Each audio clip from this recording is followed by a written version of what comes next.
bonus side of it, what do we, CEOs getting too much money in bonuses. Something you need to realize is that you're not being told the truth. If you pay an employee more than $1 million a year, you cannot write it off your taxes for the corporation unless it's called a bonus. The government is trying to fool you into saying these guys are getting bonuses. They're not, they're getting paid. So yes, more than $1 million is quite a bit of money, but if you're running a company that's making billions of dollars in revenue, $1 million for their CEO isn't that extreme. It's more than what I'll ever make, but that's another day's topic. So anyways, don't trust what you're hearing on TV. Find out for yourself what the facts are, and then try to see who best will represent you. Because at the end of the day, I don't have to agree with you, but I have to do what you say, because my job is to represent you, and that's exactly what I'm planning to do. Thank you. Thanks, Marty.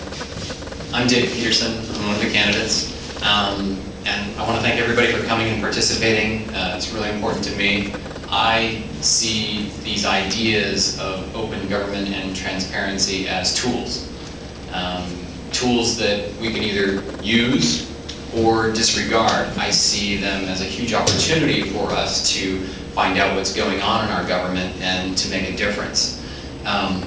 So I heard a lot of feedback from people with regard to the election campaign and the process, and it doesn't really seem to work for them, and I completely agree. And what I want to introduce people to is a process that takes place outside of elections, beyond campaigns. What happens is there are individuals in our community, right here in District 10, that take their time to go to our Congress member's office and sit there and ask them to do the right thing. That's how I got involved in this. 4 years ago, I sent off one of these silly petitions online and asked my Congress member to do the right thing. I got a really long letter back that basically said, no, I'm not going to do the right thing. So I looked it up and I said, well, gee, what is the right thing? If this piece of legislation that I would expect you to be in favor of, based on all of your speeches that you've given over the last years, completely different. The legislation was garbage and junk that my representative had put forward, and I was really disappointed. So I got involved with other people who were going to their Congress member and asking them to do the right thing, introduce good legislation and block bad legislation. And I have to share a story of my daughter who, I'm asking people to read legislation. Partner companies of mine, readthebill.org, is trying to get Congress members to read legislation. My daughter is the best of all. She went through over 220 representatives' legislation, and she found evil.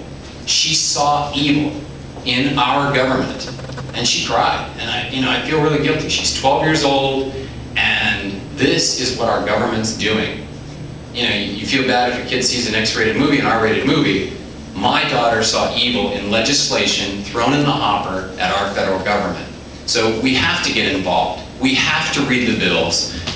I know that many of them are confusing, and my kids are working, and there's students at Cornell, there's students at Austin Tech that are working to make the translations available so that your average citizen can read it, and we need to weed them out. We need to vote against the people that are doing the wrong thing.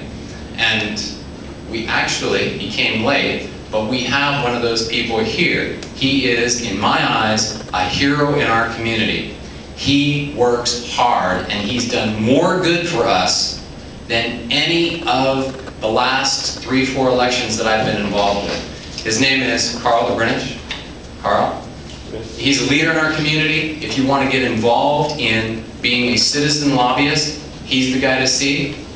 You want to campaign in your district, you want to introduce your friends and your relatives to what he does, because the more of us that go bang on the door, read the bills, and tell our representatives to do the right thing, the more good we'll do. He has stopped bad legislation, he has improved mediocre legislation, and he has introduced good legislation to our Congress members and encourage them to do the right things.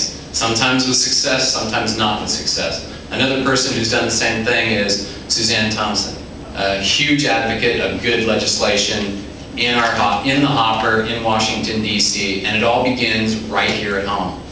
Thanks, you guys. Okay, so thank you all very much. And I want